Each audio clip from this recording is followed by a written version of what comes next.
अग्निवीर के कल्याण की योजना पर पीएम नरेंद्र मोदी ने की हरियाणा की प्रशंसा। सीएम सैनी ने जताया आभार।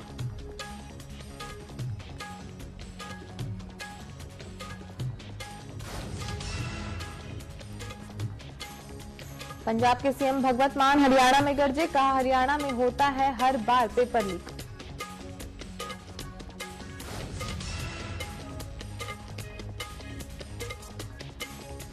विजिलेंस विभाग के अधिकारियों की अचानक छापेमारी। नगर निगम बाटला के जेई सिविल 50,000 की रिश्वत लेते हुए गिरफ्तार।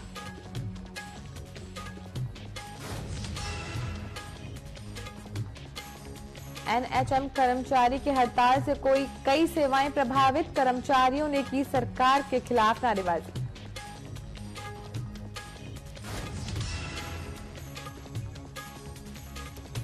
और सोनीपत से अयोध्या के लिए बस सेवा की शुरुआत। बीजेपी प्रदेश अध्यक्ष मोहन लाल बडोली ने दिखाई हरी झंडी।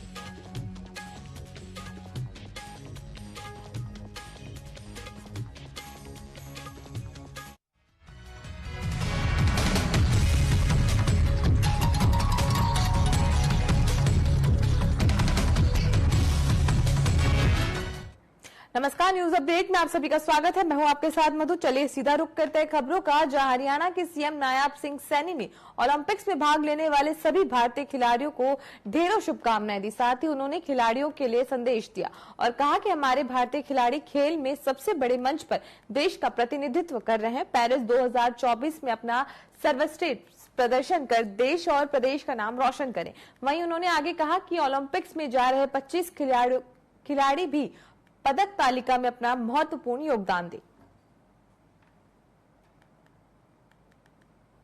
सभी भारतीय खिलाड़ियों को मेरी तरफ से ढेर सारी शुभकामनाएं। आप खेल जगत के सबसे बड़े मंच पर देश का प्रतिनिधित्व कर रहे हैं। पेरिस 2024 ओलंपिक के लिए पूरे देश को आपसे ढेरों उम्मीदें हैं कि पेरिस ओलंपिक में आप सभी अपना सर्वश्रेष्ठ प्रदर्शन कर देश और प्रदेश का नाम रोशन करें। ओलंपिक में भाग ले रहे हरियाणा के सभी 25 खिलाड़ियों से भी मैं यही कहना चाहूंगा कि इस बार भी देश की पदक तालिका में हम अपना महत्वपूर्ण योगदान देंगे। आपकी हिम्मत और दृढ़ संकल्प को एक बार फिर से मेरा सलाम। पंजाब के मुख्यमंत्री भगवत मान हरियाणा के हिसार पहुंचे, जहां उन्होंने बीजेपी पर जमकर निशाना साधते हुए कहा कि हरियाणा में आम आदमी पार्टी को एक मौका दो, पूरे प्रदेश की तस्वीर बदल दी जाएगी। भगवत मान ने कहा कि पंजाब और दिल्ली में जिस तरह काम हुआ है, ऐसा काम हरियाणा में भी करके दिखाएंगे। यहाँ के नेताओं ने प्रदेश को लूटने के अलावा कुछ नहीं किया। नेताओं ने यहाँ जीजा और भतीजे को नौकरी दी, मगर पंजाब में गरीब आदमी का बेटा सरकारी अफसर बना। दक्षिण साइड पे दिल्ली है, उत्तर साइड पे पंजाब है। फोन करके पूछ लेना, यहां से टोहाना, ये जाखल, ये मूनक आपके साथ भी लगते हैं सारे। फोन करके पूछ लेना पंजाब के किसी रिश्तेदार से या दोस्त मित्र से कि 2.5 साल में पंजाब में आम आदमी पार्टी की सरकार बनी है, नौकरियां कितनी मिल गई। 43,000 नौकरियां देके आपके सामने खड़ा हूं। 1 रुपया भी रिश्वत का नहीं मिला। पूछ लेना, पूरे मीडिया में यह बात जा रही है। 43,000 में से एक बंदा बता दे कि इस नौकरी के लिए मुझे 1 रुपये की चाय पिलानी पड़ी, फलां फलां एमएलए को चाय पिलानी पड़ी 1 रुपये की। हरियाणा के राज्यपाल बंडारू दत्तात्रेय ने पेरिस में आयोजित ओलंपिक खेलों में चयनित 117 खिलाड़ियों को हार्दिक बधाई और शुभकामनाएं दी। उन्होंने कहा कि पीएम मोदी का कहना है कि खेल में कोई खूचे नहीं होती, सिर्फ विनर और लर्नर होते हैं। इसी सभी प्रतिभागी खिलाड़ी पूरे हिम्मत और हौसले के साथ खेलें और मैदान में उतरकर खेलों और अपनी जीत हासिल करें। राज्यपाल ने कहा कि हरियाणा सरकार खेल के क्षेत्र में बेहतर कार्य कर रही है, जिसका परिणाम है कि हरियाणा के 25 खिलाड़ी ओलंपिक दल में शामिल हैं, जो कि कुल खिलाड़ियों का 22% है। फ्रांस की राजधानी पेरिस में आयोजित हो रहे ओलंपिक खेलों में सभी चयनित 117 खिलाड़ियों को शुभकामनाएं देते हुए कहना चाहूँगा कि वे पूरे हिम्मत और विश्वास के साथ चल के मैदान में उतरे। निश्चित ही जीत आपकी होगी। फ्रांस कैथल के नए बीजेपी जिलाध्यक्ष मनीष कठवाल को बधाई देने के लिए लोगों का तांता लगा हुआ है। बता दें कि भाजपा ने मनीष कठवाल को कैथल में जिलाध्यक्ष की कमान दी है, जो भाजपा के पुराने कार्यकर्ता हैं। इससे पहले वो जीका परिषद में वाइस चेयरमैन भी रह चुके हैं। वहीं मनीष कठवाल भाजपा की प्रदेश कार्यकारिणी के सदस्य भी हैं। साथ ही वो मुख्यमंत्री नायाब सिंह सैनी और पूर्व मुख्यमंत्री मनोहर लाल खट्टर के बहुत करीबी माने जाते हैं।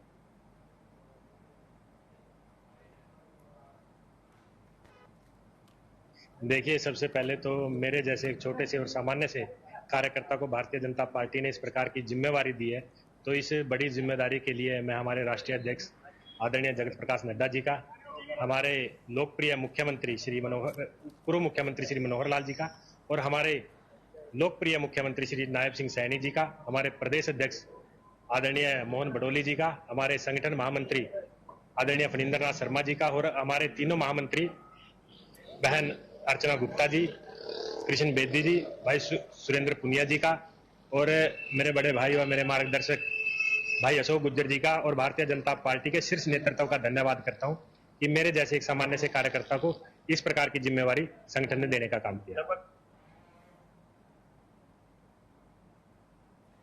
हरियाणा के सीएम नायाब सिंह सैनी की मौजूदगी में कमेटी की पहली बैठक हुई। बैठक के बाद सीएम ने कहा कि सरकार कच्चे कर्मचारियों को पक्का कर बड़ी राहत दे सकती है। सरकार इस मामले पर गंभीरता से विचार कर रही है। इसके लिए सरकार ने 9 सदस्यों की कमेटी का गठन किया है, जिसमें 8 वरिष्ठ IAS अधिकारियों को शामिल किया गया है। उन्होंने बताया कि कमेटी पुराने कोर्ट केस और किस तरीके से कर्मचारियों को पक्का किया जाए, इस पर मंथन करेगी।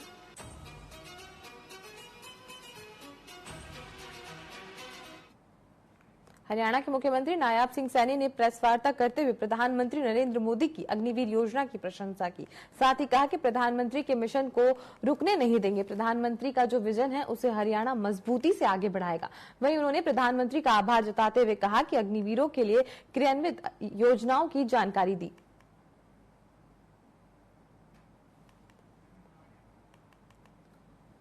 और आदरणीय प्रधानमंत्री जी ने जो अग्निवीर को लेकर के पिछले दिनों हमारी सरकार ने उनको योजनाबद्ध तरीके से आगे बढ़ाने का निर्णय लिया है, उसकी प्रशंसा आदरणीय प्रधानमंत्री जी ने की है।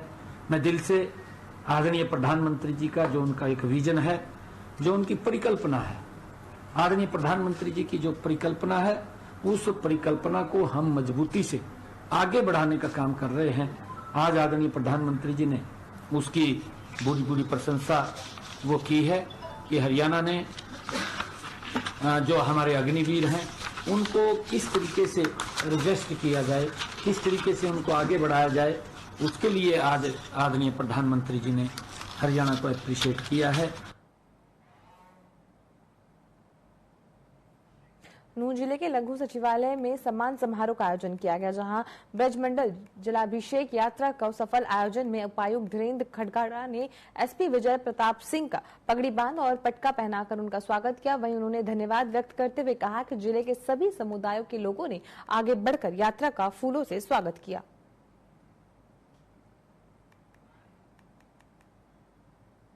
देखिए सारे समाज के लोग आए हुए थे हमारे पास और उनका ये था कि जो प्रशासन के द्वारा जो सहयोग किया गया, जो शांति व्यवस्था बनाई गई, उसके कारण से बड़ी शांतिपूर्ण माहौल में दोनों समुदायों ने ब्रिजबंधन यात्रा मनाई और उन्होंने यही आग्रह किया कि आगे भी इसी तरह से शांतिमय तरीके से हमारी यात्रा चलती रहे।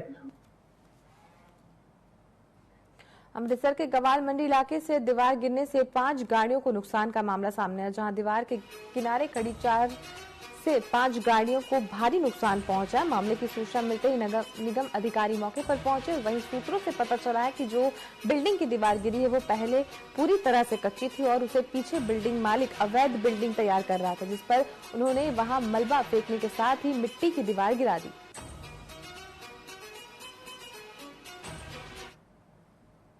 ਡੀਟੀਓ ਦਫ਼ਤਰ ਕੰਧ ਡਿੱਗ ਪਈ ਹੈ ਜੀ ਤੇ ਉਹ ਗੱਡੀ ਦੇ ਉੱਪਰ ਡਿੱਗ ਕੇ ਉਹ ਗੱਡੀ ਡੈਮੇਜ ਹੋ ਗਈ ਸਾਰੀ। ਉਹ ਮਦੇ ਅੰਦਰ ਉਹ ਮਲਬਾ ਹੈਗਾ ਉਹ ਸੁੱਟ ਰਹੇ ਸੀਗੇ, ਉਹਦੇ ਕਰਕੇ ਕੰਧ ਡਿੱਗ। ਇਹ ਗੱਡੀਆਂ ਨਾ ਜੀ ਡੈਮੇਜ ਜਿਹੜੀਆਂ ਹੋਈਆਂ ਜੀ ਇਹ ਮੇਰੇ ਸਮੇਤ ਮਤ ਕੀ 4 ਗੱਡੀਆਂ ਮਤ ਕੀ ਮੌਕੇ ਤੇ ਆਏ ਆ ਜੀ, ਵੇਖਦੇ ਆ ਗੱਡੀਆਂ ਦਾ ਨੁਕਸਾਨ ਦੱਸਦੇ ਹੋਇਆ, ਬਿਲਡਿੰਗ ਕੰਧ ਡਿੱਗੀ ਆ ਉਹ ਵੈਰੀਫਾਈ ਕਰਦੇ ਆ। ਇਹ ਡੀਡੀਓ ਆਫਿਸ ਹੈਗਾ ਰਾਮਪੁਰ ਰੋਡ ਤੇ, ਉਹਦੇ ਬਿਲਕੁਲ ਆਪੋਜ਼ਿਟ ਸਾਹਮਣੇ ਆ। ਮੌਕੇ ਦੀ ਇੱਕੋ ਲੱਗੀ ਹੈ, ਹੁਣ ਦੱਸਦੇ 2-3 ਹੈਗੀਆਂ ਨੇ, ਉਹ ਵੀ ਵੇਖਦੇ ਆ ਕਿਹੜੀ ਵੈਰੀਫਾਈ ਕਰ ਲੈਂਦੇ। ਸਾਨੂੰ ਕੰਪਲੀਟ ਸਾਨੂੰ 112 ਤੇ ਕੰਪਲੀਟ ਆਈ ਸੀ। ਮਾਲਕ ਦੀ ਮਿਲਿਆ, ਮਾਲਕ ਦਾ ਮੁੰਡਾ ਮਿਲਿਆ, ਉਹਨੂੰ ਬੁਲਾਇਆ ਥਾਣੇ, ਵੇਖਦੇ ਆ ਬੈ ਕੇ ਸੁਣਦੇ ਕਿ ਕੀ ਕਹਿੰਦੇ ਆ, ਜੋ ਵੀ ਸਾਹਮਣੇ ਆਉਣਗੇ ਪਾਰਟ ਕਾਰਵਾਈ ਕਰਾਂਗੇ।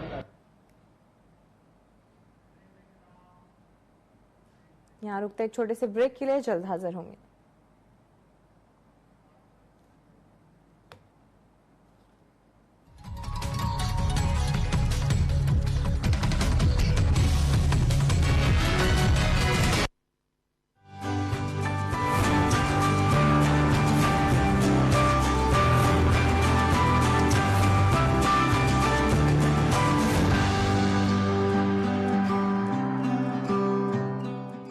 राजनीति खेल है शह और मात का, घात और प्रतिघात का। राजनीति के खेल में कौन है राजा, कौन है प्यादा, कहाँ टूटी है संयम की मर्यादा, जनता में कौन लोकप्रिय है ज्यादा, बताएंगे सच पूरा कभी नहीं आधा। अपने दर्शकों से हमारा है ये वादा। TV 24। Rabindranath Tagore University, Bhopal, NIRF ranked for 5 consecutive years. आपने काफी संघर्ष देखा है, इन संघर्षों के बीच में आपने सीखा क्या? क्योंकि आप एकदम किसान परिवार से हैं। प्रतिस्पर्धा का दौर है, जो व्यक्ति बड़ा हो जाता है वो अपने लोगों को उभरने में असहयोग करता है, दबाने का प्रयास करता है। संघ की राजनीति भी देखी है, भाजपा की राजनीति देखी, बसपा की देखी, कांग्रेस की देखी, तीनों में क्या अंतर नजर आता है इन सब चीजों में? सर्व धर्म संभाव, सबके लिए बराबर सोच की भावना आज के दिन में कांग्रेस है। न धर्म है, न कहीं पे कोई जाति की बात होती है। तो और भी संघर्ष होगा आपके क्षेत्र में विकास करना आपको, क्योंकि सरकार का भाजपा की है और आप कांग्रेस से हैं। कि हमारा जांजगीर चांपा जिला आज भी विकास के मामलों में कोसों दूर है, शहरीकरण लगता ही नहीं। सर तो आपकी भी सरकार थी कांग्रेस, काम नहीं हुआ है, निश्चित रूप से काम नहीं हुआ। सीधी बात माननीय के साथ देखिए चैनल हेड मोहित साहू के साथ रविवार शाम 7 बजे सिर्फ टीवी 24 पर। प्रधानमंत्री नरेंद्र मोदी के मार्गदर्शन एवं मुख्यमंत्री पुष्कर सिंह धामी जी के कुशल नेतृत्व में उत्तराखंड सक्षम एवं सशक्त राज्य के रूप में आगे बढ़ रहा है। संपूर्ण समावेशी विकास के लक्ष्य को हासिल करने के लिए चलाई जा रही योजनाओं में सुधार करने और उन्हें जन जन तक पहुंचाने का काम तेजी से किया जा रहा है। राष्ट्रीय खाद्य सुरक्षा योजना के माध्यम से प्रदेश में गरीबों और आर्थिक वर्ग के कमजोर तथा बीपीएल परिवारों को कम कीमत पर खाद्य सामग्री उपलब्ध कराई जा रही है। इस योजना के अंतर्गत प्रति राशन कार्ड 35 किलोग्राम खाद्यान्न, जिसमें 13 किलो गेहूँ, 21 किलो चावल तथा 1 किलोग्राम चीनी प्रति राशन कार्ड बहुत ही मामूली दर से दी जाती है। मेरा नाम स्वामीनाथ मौर्य है और हमको फ्री राशन मिलता है, हमारा काम चल रहा है, गुजारा बस हो रहा हमारा बस हो रहा। यह कार्ड बना है, कार्ड के मुताबिक मतलब का हमको सामान मिलता है। यह सरकार का योजना चलती रहे और बहुत बहुत धन्यवाद है, आगे भी चलाने। मेरा नाम कमलेश है। खादी योजना वाला राशन मुझे 15 किलो चावल, 10 किलो गेहूँ मिलता है। पहले तो हम बहुत दिहाड़ी मजदूरी करते थे, काम उतना नहीं था, अब तो हमें फ्री राशन मिल रहा। तो हमारा कुछ काम धंधा नहीं, मैं ठेली चलाता हूँ, मजदूरी करता था, कभी हुआ कभी नहीं हुआ। अब जब से मुझे राशन मिलने लगा, मोदी जी का धन्यवाद जो कि हमें फ्री राशन मिल रहा है। इस योजना का लाभ लेने के लिए ऐसे गुलाबी राशन कार्ड धारक परिवार जिनकी मासिक आय 4,000 रुपए से कम है को शामिल किया गया है। राज्य के 60 लाख से अधिक लोग केंद्र सरकार की इस महत्वाकांक्षी योजना का लाभ ले रहे हैं। प्रदेश के गरीब तबके और जरूरतमंद परिवार के लिए ये योजना अमृत तुल्य साबित हुई है। योजना सुचारू रूप से कार्यान्वित हो, इस पर प्रदेश सरकार द्वारा पूरा ध्यान रखा जा रहा है तथा इसकी नियमित मॉनिटरिंग भी की जा रही है। स्वच्छ, पारदर्शी और प्रभावी गवर्नेंस का दिख रहा है धरातल पर परिणाम। धामी सरकार, मजबूत इरादे, पूरे होते वादे। रविंद्रनाथ टैगोर।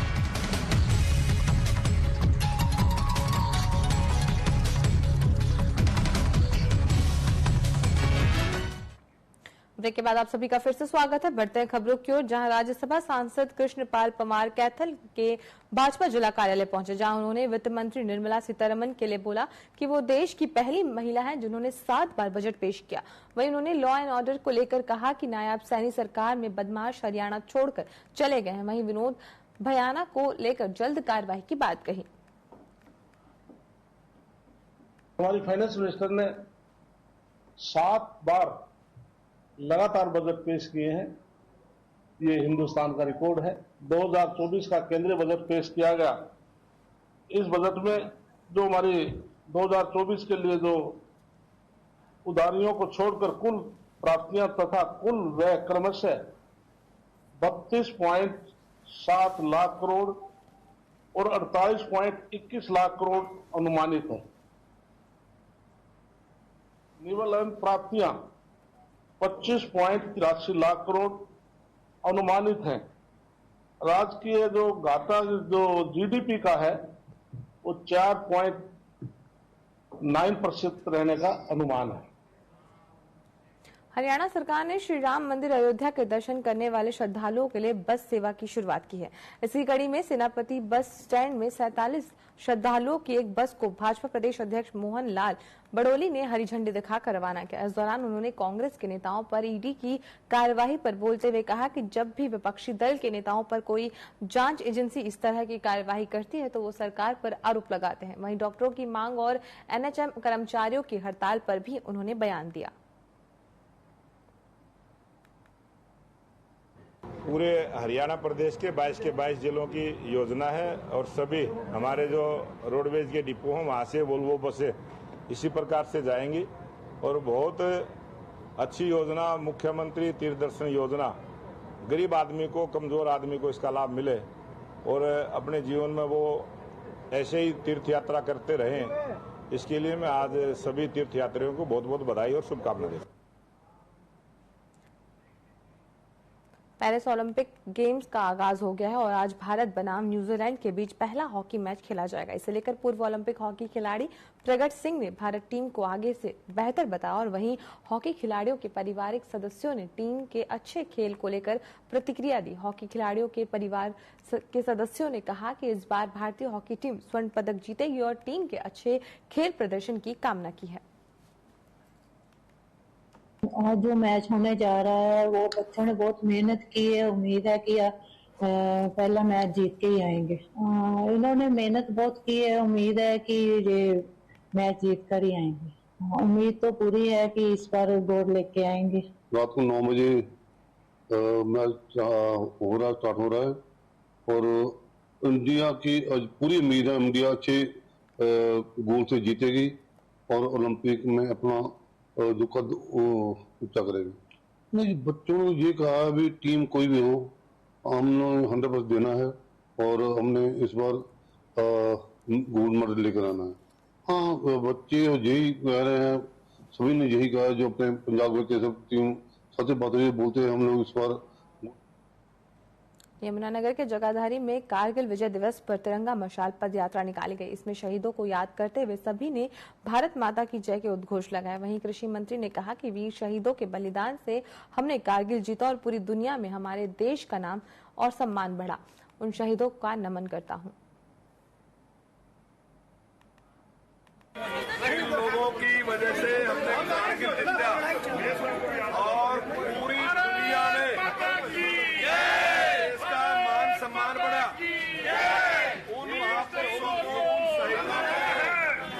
नमन करने के लिए आज ये यात्रा निकाली जा रही है। और कारगिल की जो लड़ाई है वो दुनिया की बिल्कुल अलग टाइप की लड़ाई थी, जिसमें टाइगर हिल पे लोग बहुत ऊंचाई पे थे और हमारे सैनिक नीचे थे। आम आदमी पार्टी के प्रदेश अध्यक्ष डॉक्टर सुशील गुप्ता ने प्रेस वार्ता की। इस दौरान उन्होंने बताया कि केजरीवाल 30 साल से डायबिटीज के मरीज हैं और शुगर लेवल का उतार चढ़ाव खतरनाक हो सकता है। गुप्ता ने कहा कि उपराज्यपाल इसके एक्सपर्ट नहीं हैं। भाजपा और उनके एजेंटों को यह बात समझनी चाहिए। गुप्ता ने आरोप लगाया कि केजरीवाल को राजनीतिक बंदी बनाकर रखा गया है और सरकार को पता है कि ईडी मामले में जमानत मिल जाएगी, इसलिए सीबीआई से मामला दर्ज करवाया गया है। 3 जून से 7 जुलाई के बीच में अरविंद केजरीवाल का शुगर लेवल 34 बार 50 से कम गया है। जब 50 से कम शुगर लेवल हो जाता है तो कोई भी बड़े से बड़ी दुर्घटना हो सकती है। ऐसी स्थिति के अंदर उन्हें जेल में बंद करके रखा जाए, यह बहुत ही खतरनाक है कि अरविंद केजरीवाल जी अपने शुगर लेवल को कम कर रहे हैं। ये बेहद बचकाना बयान है।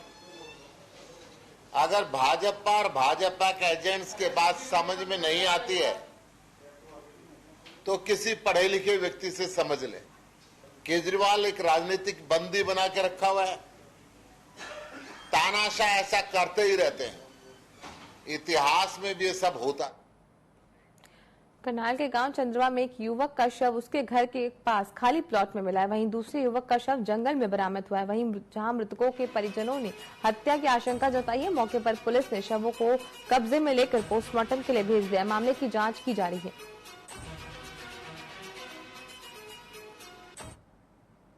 बस सवेरे मेरे भाई को लेके चले गए थे जी यहाँ से, तो उसके बाद जी कोई पता नहीं लगा जी वहाँ।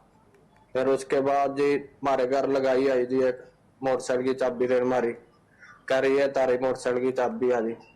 फिर एक काला नाम का लड़का था जी, उसने बताया जी 8 बजे मार को कि तेरा भाई वहाँ डाम में पड़ा है जी। फिर मैं वहां जाके देखा जी तो खत्म होया पड़ा था। ये 3-4 लड़के थे जो आपस में नशा करते थे। इनकी जमीन है वहाँ यूपी में गांव की, और वहीं से दिहाड़ी मजदूरी पे जाते और वहीं से पी के आए थे। उसके बाद में ये लड़का घर पे आ गया था करीब 3-4 बजे के बीच में। वो लड़के भी इनको छोड़ के चले गए थे। वहां पर इनकी दादी है बेबो, उनसे बता कर आए थे ये लड़के जो साथ थे वे, और उनसे पानी भी लेकर के उनको पानी भी पिया है वहां पर। और उसके बाद में जो उस लड़के का मृतक का मोबाइल था वो भी उसको दे के आए हैं। उसके बाद में वो लड़का वहां चारपाई पर लेट गया। करीब 5-5:30 बजे के करीब परिवार वालों ने आकर के उनको देखा। सिरसा में कांग्रेस ने धन्यवाद सम्मेलन किया, जिसमें पूर्व मुख्यमंत्री भूपेंद्र सिंह हुड्डा समेत अन्य पदाधिकारी मौजूद रहे। इस दौरान कार्यकर्ताओं ने पूर्व मुख्यमंत्री भूपेंद्र सिंह हुड्डा का जोरदार स्वागत किया। वहीं कार्यक्रम के बाद हुड्डा ने पार्टी की नीतियों के बारे में बताया। साथ ही उन्होंने जनसूचना अधिकारी को सस्पेंड कराने पर कहा कि हरियाणा के सभी जनसंपर्क अधिकारियों को सस्पेंड कराना होगा, क्योंकि इनके पास नया काम दिखाने के लिए कुछ नहीं है और न ही कोई उपलब्धि है। ये इस बात पे डीपीआरओ को सस्पेंड कर ले तो सारे हरियाणा करने पड़ेंगे इनको, क्योंकि इनके पास अपना अचीवमेंट कोई नहीं है, इनकी उपलब्धि कोई नहीं है, सब हमारे समय का काम है। ये बैकवर्ड क्लास का क्रीमी लेयर 8 लाख हमने किया था, इन्होंने 6 लाख कर दिया। 6.5-7 साल तक बैकवर्ड क्लास को उसका फायदा नहीं पहुंचा। कृषि की आय भी इनमें जोड़ दी। अब 8 लाख करें चुनाव देख के, हम कह रहे हैं हम 10 लाख करेंगे। न्यूज अपडेट में फिलहाल के लिए इतना ही। अब बने रहें TV24 के साथ। नमस्कार।